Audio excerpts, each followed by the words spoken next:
नमस्कार मित्रांनो, स्पर्धा परीक्षा मराठी या चॅनलमध्ये आपले स्वागत आहे। जानेवारी महिन्यातल्या चालू घडामोडीचा हा आपला दुसरा व्हिडिओ आहे। यापूर्वीच्या सगळ्या व्हिडिओच्या लिंक खाली डिस्क्रिप्शन बॉक्समध्ये दिलेला आहे, त्यावर क्लिक करून तुम्ही यापूर्वीचे सगळे व्हिडिओ पाहू शकता। व्हिडिओ आवडले तर व्हिडिओ लाईक करा, चॅनल आतापर्यंत सबस्क्राईब केलं नसेल तर चॅनल सबस्क्राईब करा। आता आपण आजचा व्हिडिओ सुरू करूयात। आजचा आपला पहिला प्रश्न आहे, खालीलपैकी कोणत्या राज्याच्या मुख्यमंत्र्यांनी त्यांच्या राज्यात कोविड-19 योद्ध्यांच्या सन्मानार्थ एक स्मारक उभारण्याची घोषणा केली आहे? तर याचं उत्तर आहे पर्याय क्रमांक 1 ओडिसा। ओडिसाचे मुख्यमंत्री नवीन पटनायक यांनी नुकतीच घोषणा केलेली आहे की आता ते ओडिसामधील भुवनेश्वर या शहरामध्ये कोविड-19 योद्ध्यांच्या सन्मानार्थ एक स्मारक उभारणार आहेत आणि या स्मारकावर ज्या कोविड योद्ध्यांनी आपले कर्तव्य बजावत असताना जीव गमावला आहे त्यांची नावे लिहिण्यात येणार आहेत।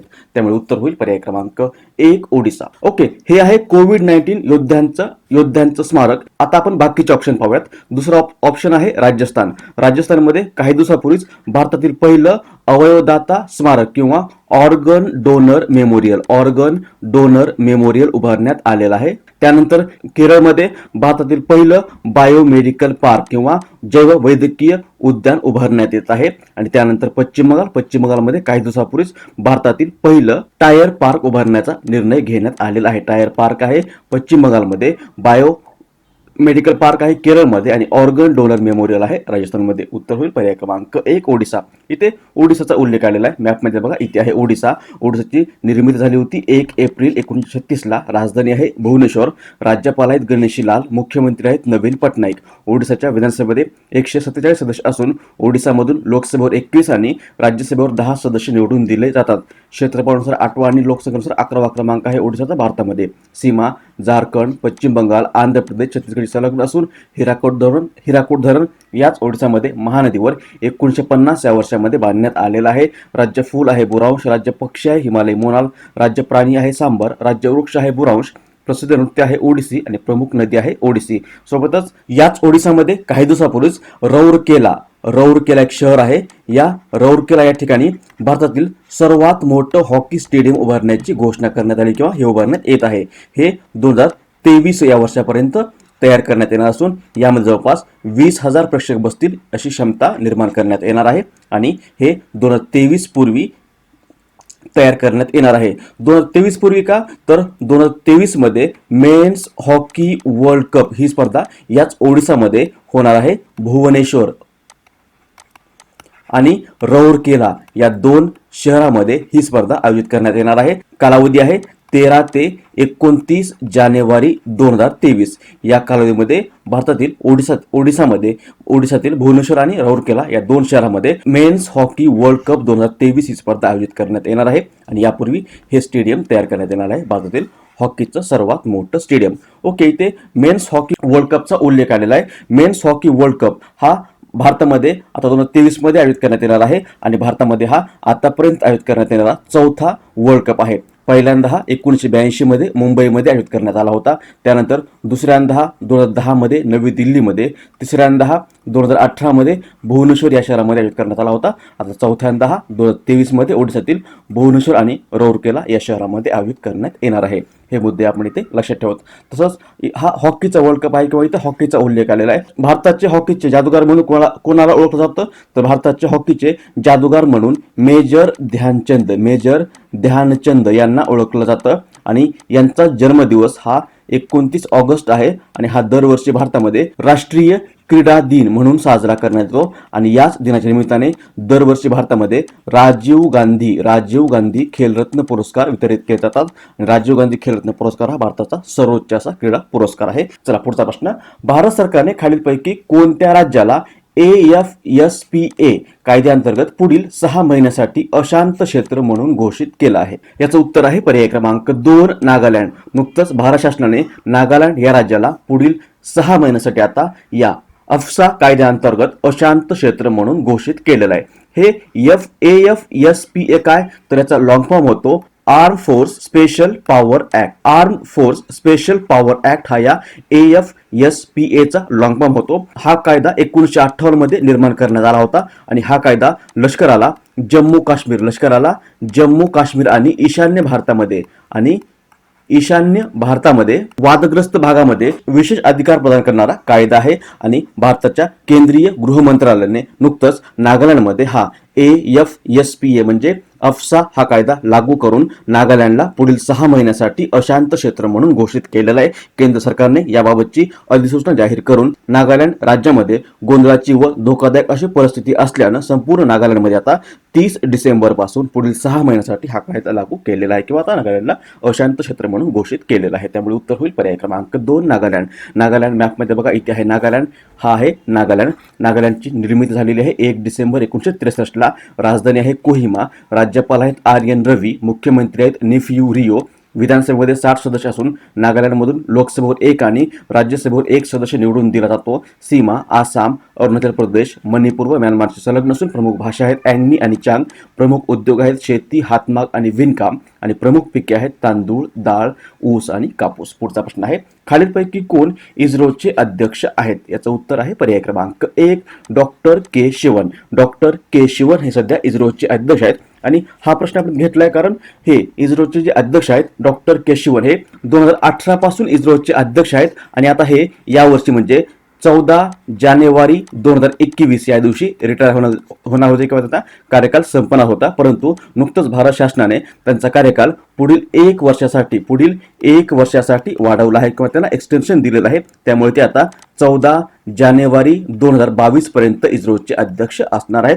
त्यामुळे सध्या हे चर्चेमध्ये आहेत. उत्तर होईल पर्याय क्रमांक 1 डॉक्टर के शिवन. इथे इस्रोचा उल्लेख आलेला आहे. इस्रो काय तर इस्रोचा लॉंग फॉर्म आहे इंडियन स्पेस रिसर्च ऑर्गनायझेशन किंवा मराठीमध्ये भारतीय अंतराळ संशोधन संस्था. हिची स्थापना झालेली आहे 15 ऑगस्ट 1969 ला. मुख्यालय आहे बेंगलोरला. बेंगलोर आहे कर्नाटकची राजधानी. आणि आता अध्यक्ष आहेत डॉक्टर के शिवन. आता इथे आपण बाकीचे ऑप्शन पाहूयात. दुसरा ऑप्शन आहे डॉक्टर जी सतीश रेड्डी. हे कोण आहेत तर हे DRDO defence research and development ऑर्गनायझेशनचे अध्यक्ष आहेत. सुबोध कुमार जयस्वाल हे महाराष्ट्राचे DGP होते. महाराष्ट्राचे DGP किंवा पोलीस महासंचालक होते आणि नुकतेच हे आता CISF चे DG किंवा महासंचालक म्हणून नियुक्त झालेले आहेत. आणि चौथा ऑप्शन आहे के कस्तुरीरंगन. हे इस्रोचे अध्यक्ष होते.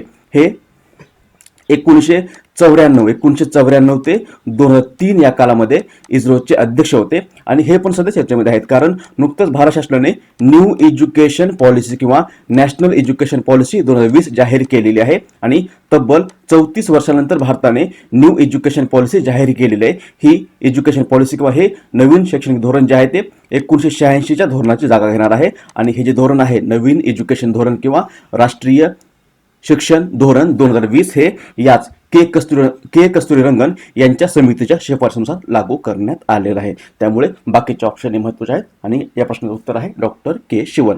पुढचा प्रश्न आहे भारतातील पहिले परागकण उद्यान किंवा पॉलिनेटर पार्क खालीलपैकी कोणत्या राज्यात उभारण्यात आले आहे? याचं उत्तर आहे पर्याय क्रमांक 3 उत्तराखंड. उत्तराखंड या राज्यामध्ये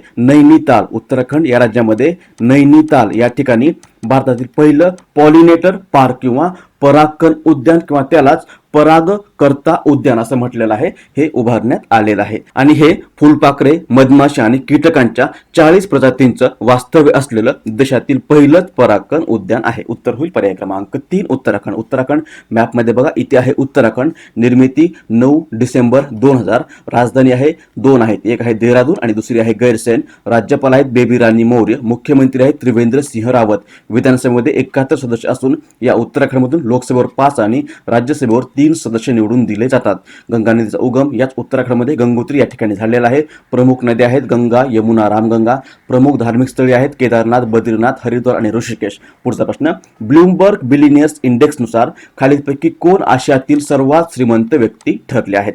याचं उत्तर आहे पर्याय क्रमांक 1 के जोंग शानशान. इमेज बघा हे आहेत के जोन शानशान. हे चीनचे असून पत्रकारिता, मशरूमची शेती आणि हेल्थ केअर या क्षेत्रातील ते एक प्रसिद्ध व्यक्तिमत्व आहेत. आणि नुकतंच या ब्लूमबर्ग बिलियनियर्स इंडेक्स ने प्रसिद्ध केलेल्या जगातील सर्वात श्रीमंत व्यक्तीच्या यादीमध्ये हे के जोंग शानशान हे आशियातील सर्वात श्रीमंत व्यक्ती ठरलेले आहेत. हे भारताचे मुकेश अंबानी आणि चीनच्या जॅक मा यांना मागे टाकून आता आशियातील सर्वात श्रीमंत व्यक्ती ठरलेले आहेत. तसंच जर जगाचा विचार केला तर जगामध्ये हे 11व्या क्रमांकाचे सर्वात श्रीमंत व्यक्ती ठरलेले आहेत. उत्तर होईल पर्याय क्रमांक 1. पुढचा प्रश्न आहे, भारताच्या मंत्रिमंडळाने निर्यातीस मंजुरी दिलेल्या स्वदेशी निर्मित क्षेपणास्त्र प्रणालीचे नाव सांगा. याचं उत्तर आहे पर्याय क्रमांक 1 आकाश. नुकतंच भारताचे पंतप्रधान नरेंद्र मोदी यांच्या अध्यक्षतेखालील मंत्रिमंडळ बैठकीमध्ये आकाश या क्षेपणास्त्र प्रणालीच्या निर्यातीस भारताने मंजुरी दिलेली आहे आणि भारताच्या संरक्षण सामुग्रीमध्ये असलेलं जमिनीवरून हवेत मारा करणारं आकाश हे क्षेपणास्त्र आहे. हे एक मध्यम पल्ल्याचं क्षेपणास्त्र असून याची निर्मिती DRDO ने केलेली आहे आणि याची मारक आहे जवळपास 25 किलोमीटर आणि हे क्षेपणास्त्र भारतीय वायुसेनेमध्ये 2014 या वर्षामध्ये सहभागी झालेलं आहे आणि याची आता निर्यात करण्यास भारताच्या मंत्रिमंडळाने मंजुरी दिलेली आहे. हा मुद्दा अतिशय महत्त्वाचा आहे कारण आपण आतापर्यंत जगातील विविध देशांकडून शस्त्रांची फक्त आयातच करत आलेलो आहोत. काही दिवसापूर्वीच सिप्री म्हणजे Stockholm International Peace Research Institute या सिप्रीने प्रसिद्ध केलेल्या एका रिपोर्टनुसार जगामध्ये शस्त्र खरेदी करण्यामध्ये भारताचा दुसरा क्रमांक आहे. म्हणजे आपण फक्त आतापर्यंत खरेदी किंवा आयातच करत होतो आणि आता या आकाशच्या माध्यमातून आपण निर्यात किंवा विक्री देखील करणार आहोत. त्यामुळे हा मुद्दा आपल्यासाठी महत्त्वाचा आहे. उत्तर होईल पर्याय क्रमांक 1 आकाश. पुढचा प्रश्न आहे, सध्या चर्चेत असलेला लिओन मेंडोका हा खेळाडू खालीलपैकी कोणत्या खेळाशी संबंधित आहे? इमेज बघा, इमेजून आपल्याला समजेल की हा बुद्धिबळ या खेळाशी संबंधित खेळाडू आहे. हा भारताचा 14 वर्षीय बुद्धिबळ खेळाडू असून हा नुकताच भारताचा 67वा ग्रँडमास्टर बनलेला आहे. 67वा ग्रँडमास्टर बनलेला आहे. भारताचा 67वा आणि जगातील सर्वात तरुण असणारा 29वा ग्रँडमास्टर ठरलेला आहे हा लिओन मेंडोसा. हा भारतातील गोवा या राज्याचा आहे आणि 18 मार्च 2020 या दिवसापासून हा कोरोनामुळे त्याच्या वडिलांसोबत युरोपमध्ये अडकून पडला होता. म्हणजेच गेल्या 9 महिन्यापासून तो त्याच्या कुटुंबापासून दूर आहे. या संकटाचं त्याने संधीमध्ये रूपांतर करत युरोपमध्ये त्याने जवळपास 16 बुद्धिबळ स्पर्धा खेळून आपले गुण वाढवलेले आहेत आणि ग्रँडमास्टर बनण्यासाठी लागणाऱ्या सर्व गोष्टी किंवा क्रायटेरिया पूर्ण करून तो आता भारताचा 67वा ग्रँडमास्टर बनलेला आहे. त्यामुळे उत्तर होईल हा लिओन मेंडोका हा बुद्धिबळ या खेळाशी संबंधित खेळाडू आहे. इथे ग्रँडमास्टरचा उल्लेख आलेला आहे. ग्रँडमास्टर काय तर ग्रँडमास्टर ही एक बुद्धिबळ खेळातील सर्वोच्च पदवी आहे. ही पदवी कोण देतं तर ही पदवी आंतरराष्ट्रीय बुद्धिबळ महासंघाकडून दिली जाते. बुद्धिबळ खेळामध्ये 2500 किंवा त्यापेक्षा जास्त गुण किंवा रेटिंग मिळवणाऱ्या बुद्धिबळपटूला ग्रँडमास्टर ही पदवी दिली जाते. मग भारताचा पहिला ग्रँडमास्टर कोण आहे तर भारताचा पहिला ग्रँडमास्टर आहे विश्वनाथन आनंद हा भारताचा पहिला ग्रँडमास्टर आहे. याच विश्वनाथन आनंद यांना 1991 मध्ये राजीव गांधी खेलरत्न पुरस्कार दिला होता आणि हा पुरस्कार प्राप्त करणारे विश्वनाथन आनंद हे भारताचे पहिलेच व्यक्ती ठरले होते. तसंच याच विश्वनाथन आनंद यांना 1985 मध्ये अर्जुन पुरस्कार, त्यानंतर 1987 मध्ये पद्मश्री पुरस्कार, 2000 मध्ये पद्मभूषण पुरस्कार आणि 2007 मध्ये पद्मविभूषण हे पुरस्कार दिलेले आहेत. उत्तर होईल पर्याय क्रमांक 1 बुद्धिबळ. आता इथे बाकीचे ऑप्शन बघा, मल्लखांब, गटका, कलरीपायटू आणि अजून एक ऑप्शन आहे थांगपा नावाचं. हे 4 मुद्दे अतिशय महत्त्वाचे आहेत कारण नुकतंच या 4 खेळांना भारताच्या क्रीडा मंत्रालयाने अधिकृत मान्यता दिलेली आहे आणि या 4ही खेळांना आता पुढच्या वर्षी हरियाणा या राज्यामध्ये होणाऱ्या खेलो इंडिया युथ गेम्स या स्पर्धेमध्ये सहभागी करण्यात येणार आहे. यातला मल्लखांब हा जो खेळ आहे तो महाराष्ट्र आणि मध्य प्रदेश या राज्यामध्ये खेळला जातो. गटका हा पंजाबचा प्रमुख खेळ आहे. कलरीपायटू हा केरळचा खेळ आहे आणि थांगपा हा मणिपूरचा एक मार्शल आर्टवर आधारित क्रीडा प्रकार आहे.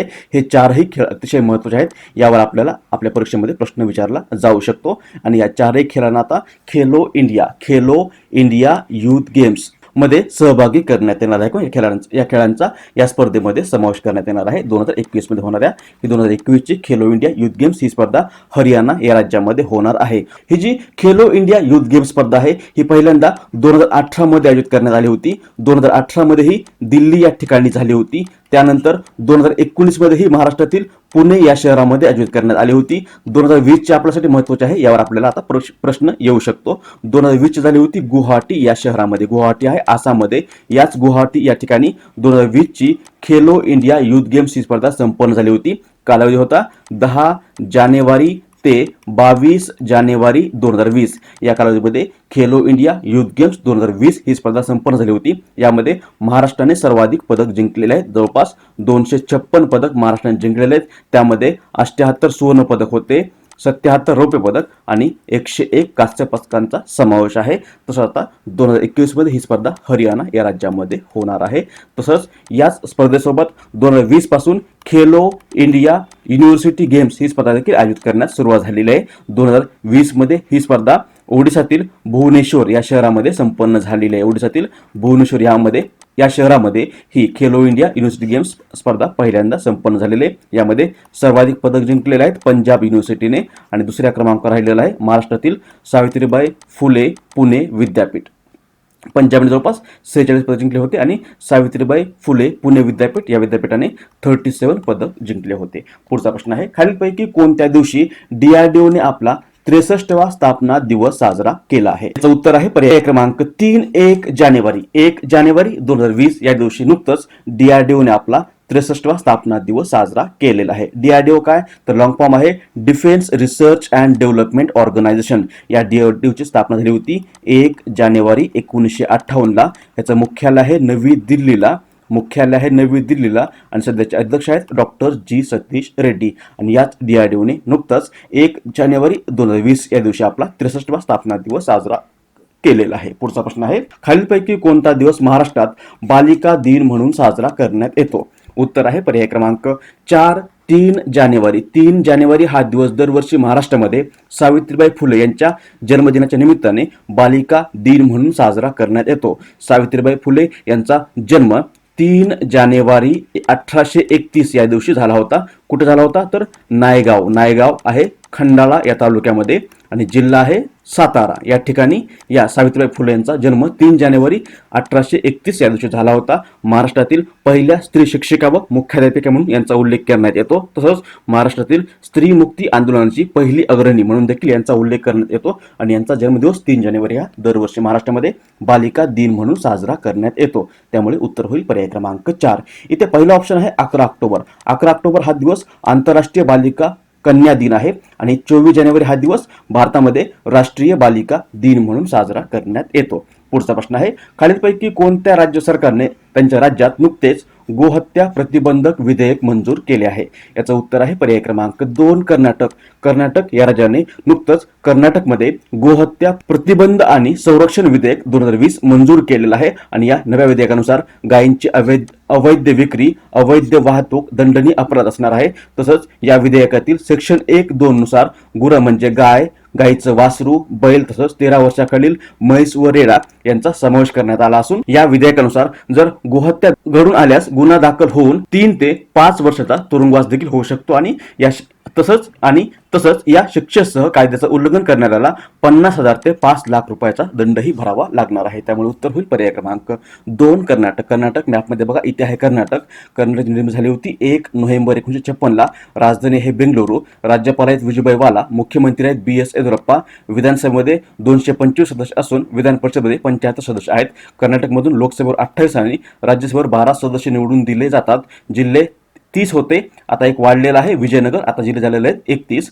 त्यानंतर सीमा ज्या आहेत ते अरबी समुद्र, गोवा, महाराष्ट्र, आंध्र प्रदेश, तामिळनाडू व केरळशी संलग्न असून कावेरी, तुंगभद्रा, कृष्णा, मलयप्रभा, श्रावती या प्रमुख नद्या आहेत. राज्य फूल आहे कमल, राज्य पक्षी आहे नीलकंठ, राज्य प्राणी आहे हत्ती, राज्य वृक्ष आहे चंदन आणि प्रमुख नृत्य प्रकार आहे यक्षगान हा कर्नाटकचा प्रमुख नृत्य प्रकार आहे. तसंच याच कर्नाटकमध्ये काही दिवसापूर्वीच आप्तमित्र नावाचं एक हेल्पलाईन व ऍप्लिकेशन लॉन्च करण्यात आलं होतं. कोविड-19चा सामना करण्यासाठी देशातील पहिली एकीकृत एअर ॲम्ब्युलन्स याच कर्नाटकमध्ये सुरू करण्यात आलेली आहे. आर्थिक स्पंदन कर्ज वितरण कार्यक्रम याच कर्नाटकचा आहे. नाबार्डने स्वच्छता साक्षरता अभियान याच कर्नाटकमध्ये सुरू केलेलं आहे. हे अभियान 2 ऑक्टोबर 2020 ते 26 जानेवारी 2021 या कालावधीमध्ये नाबार्ड कर्नाटकमध्ये राबवत आहे. भारतातील पहिलं चंदन संग्रहालय याच कर्नाटकमधील अशोकपुरम या ठिकाणी उभारण्यात आलेलं आहे. अशोकपुरम. त्यानंतर याच कर्नाटकने काही दिवसापूर्वीच फ्रुट्स नावाचं पोर्टल लॉन्च केलेलं आहे, फ्रुट्स पोर्टल. आणि विजयनगर हा या कर्नाटकचा 31वा जिल्हा असणार आहे आणि भारतातील पहिली तटरक्षक अकादमी देखील याच कर्नाटकमध्ये उभारण्यात आलेली आहे. आता आपण क्विकली मागच्या व्हिडिओतले प्रश्न रिवाइज करूयात. पहिला प्रश्न होता, लाकडापासून बनवलेले बनवण्यात येणारे जगातील पहिले उपग्रह कोणता देश विकसित करणार आहे? उत्तर आहे पर्याय क्रमांक 2 जपान. दुसरा प्रश्न होता, कोणता दिवस 2020 मध्ये पहिल्यांदाच आंतरराष्ट्रीय महामारी सज्जता दिन म्हणून साजरा करण्यात आला आहे? उत्तर आहे पर्याय क्रमांक 1 27 डिसेंबर. कोणाला नुकतेच डॉक्टर नरेंद्र दाभोळकर मेमोरियल पुरस्कार देण्यात आला आहे? उत्तर आहे पर्याय क्रमांक 2 के वीरमणी. कोणाला दशकातील सर्वोत्तम फुटबॉलपटू म्हणून घोषित करण्यात आले आहे? उत्तर आहे पर्याय क्रमांक 1 क्रिस्टियानो रोनाल्डो. कोणत्या राज्य सरकारने त्यांच्या राज्यात वाहनांवर जाती आधारित स्टिकर लावल्यास दंडात्मक कारवाई करण्याचा निर्णय घेतला आहे? उत्तर आहे पर्याय क्रमांक 4 यूपी. भारतातील सर्वात उंच हवामान विज्ञान केंद्र कोठे उभारण्यात आलं आहे? उत्तर आहे पर्याय क्रमांक 3 लेह. नॉर्वे बॉलिवूड फिल्म फेस्टिवलमध्ये नुकतेच कोणाला मानवतावादी पुरस्कार देण्यात येणार आहे? उत्तर आहे पर्याय क्रमांक 2 सोनू सूद. सध्या चर्चेत असलेली शादी अनुदान योजना कोणत्या राज्य सरकारने सुरू केली आहे? उत्तर आहे पर्याय क्रमांक 3 यूपी. CISF चे नवीन महासंचालक म्हणून कोणाची नियुक्ती करण्यात आली आहे? उत्तर आहे पर्याय क्रमांक 2 सुबोध कुमार जयस्वाल. हे होते आपले कालच्या व्हिडिओचे प्रश्न. आता आपण कालच्या व्हिडिओमध्ये विचारलेल्या प्रश्नाचं उत्तर पाहूयात. हा प्रश्न विचारला होता, centre for economics and business research या संस्थेने प्रसिद्ध केलेल्या एका अहवालानुसार भारताची अर्थव्यवस्था खालीलपैकी कोणत्या वर्षापर्यंत जगातील तिसरी सर्वात मोठी अर्थव्यवस्था बनणार आहे? याचं उत्तर जवळपास सर्वांनी बरोबर दिलेलं आहे. उत्तर आहे पर्याय क्रमांक 3 2030. आता आजच्या व्हिडिओचा प्रश्न, ज्याचं उत्तर तुम्हाला खाली कमेंट बॉक्समध्ये द्यायचं आहे. प्रश्न आहे, कोणता दिवस नुकताच भारतामध्ये राष्ट्रीय गणित दिन म्हणून साजरा करण्यात आला आहे? ऑप्शन्स आहेत 20 डिसेंबर, 21 डिसेंबर, 22 डिसेंबर आणि 23 डिसेंबर. याचं बरोबर उत्तर तुम्हाला खाली कमेंट्समध्ये द्यायचं आहे. तसंच मागच्या व्हिडिओमध्ये आपण हे 5 GK बूस्टर विचारले होते. त्यातला पहिला होता, नोबेल पुरस्कार किती क्षेत्रामध्ये दिला जातो? तर हा पुरस्कार एकूण 6 क्षेत्रामध्ये दिला जातो. ते 6 कोणते आहेत? तर पहिला आहे फिजिक्स, दुसरा आहे केमिस्ट्री, तिसरा आहे मेडिसिन, चौथा आहे लिटरेचर, पाचवा आहे पीस आणि 6वा आहे इकॉनॉमिक्स किंवा अर्थशास्त्र. इझरोची स्थापना कधी झाली? तर स्थापना झालेली आहे 15 ऑगस्ट 1969 मुख्यालय आहे बेंगळुरू, कर्नाटक येथे. सार्क संघटनेचे सदस्य देश किती आहेत? सार्क SAARC लॉंग फॉर्म होतो south Asian association for regional cooperation, आणि या संघटनेमध्ये 8 सदस्य देश आहेत. ते 8 कोणते आहेत? पहिला आहे अफगाणिस्तान, दुसरा आहे बांगलादेश, तिसरा आहे भूतान, चौथा आहे इंडिया म्हणजेच भारत, पाचवा आहे म्यानमार, 6वा आहे नेपाळ, 7वा आहे पाकिस्तान आणि 8वा आहे श्रीलंका. हे 8 देश आहेत या सार्क या संघटनेमध्ये. चौथा GK बूस्टर होता, 15व्या वित्त आयोगाचे अध्यक्ष कोण आहेत? तर हे आहेत NK सिंग. NK सिंग हे 15व्या वित्त आयोगाचे अध्यक्ष आहेत. आणि एव्हरी चाइल्ड मॅटर्स या पुस्तकाचे लेखक कोण आहेत? तर हे आहेत कैलास सत्यार्थी. याच कैलास सत्यार्थी यांना 2014 मध्ये नोबेलचा शांती पुरस्कार देऊन सन्मानित करण्यात आलेला आहे. आता आजचे 5 GK बूस्टर, त्याचे उत्तर तुम्हाला खाली कमेंट बॉक्समध्ये द्यायचे आहेत. पहिला आहे, आर्य समाजाची स्थापना कोणी केली आहे? दुसरा आहे, बिहू हा कोणत्या राज्याचा प्रमुख उत्सव आहे? तिसरा आहे, आवळा यामध्ये किंवा आवळ्यामध्ये कोणते जीवनसत्व असते? चौथा आहे, आणीबाणीच्या काळात संसद डॅश डॅश पर्यंत विधानसभेचा कार्यकाळ वाढू शकते. आणि 5वा GK बूस्टर आहे, भाषिक तत्वावर निर्माण झालेले भारतातील पहिले राज्य कोणते आहे? याचे उत्तर तुम्हाला खाली कमेंट्समध्ये द्यायचे आहेत. आता आपण पुरस्कारांची रिव्हिजन करूयात. Important awards. पहिला आहे ग्लोबल टीचर अवॉर्ड, हा दिलेला आहे रणजित सिंह डिसले यांना. महाराष्ट्राचा ज्ञानोबा तुकाराम पुरस्कार हा दिलेला आहे हबप बद्रीनाथ महाराज तनपुरे यांना. लाल बहादूर शास्त्री पुरस्कार 2020 दिलेला आहे सुधा मूर्ती यांना. बुकर पुरस्कार 2020 दिलेला आहे डगल स्टुअर्ट्स यांना.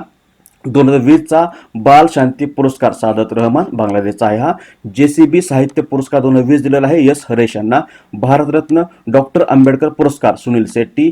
JC डॅनियल पुरस्कार 2019 हरिहरन. एकलव्य पुरस्कार KL राहुल, हा क्रिकेटर आहे. एजुथाजन पुरस्कार 2020 पॉल झाचारिया. डॉक्टर तुलसीदास चूक पुरस्कार 2020 डॉक्टर सतीश मिश्रा. सिव्हिल शांती पुरस्कार 2020 Thomas Bach.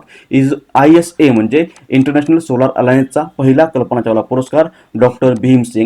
56वा wildlife photographer of the year Aishwarya Sridhar. आशिया game changer award 2020 Vikas Khanna.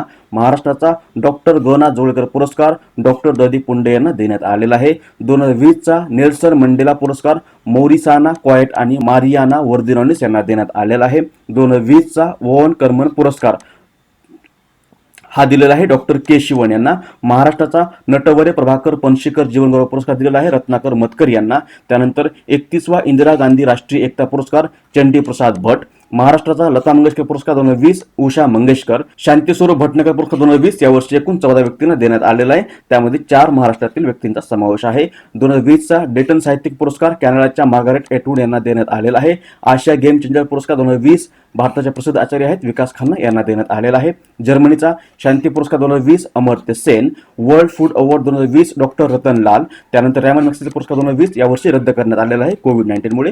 गेल्या वर्षी रवीश कुमार यांना देण्यात आला होता. स्वामी विवेकानंद कर्मयोगी पुरस्कार 2020 दिलेला आहे आसामचे पर्यावरण कार्यकर्ते जाधव पायंग यांनाच भारताचा वन पुरुष किंवा फॉरेस्ट मॅन ऑफ इंडिया म्हणून ओळखलं जातं.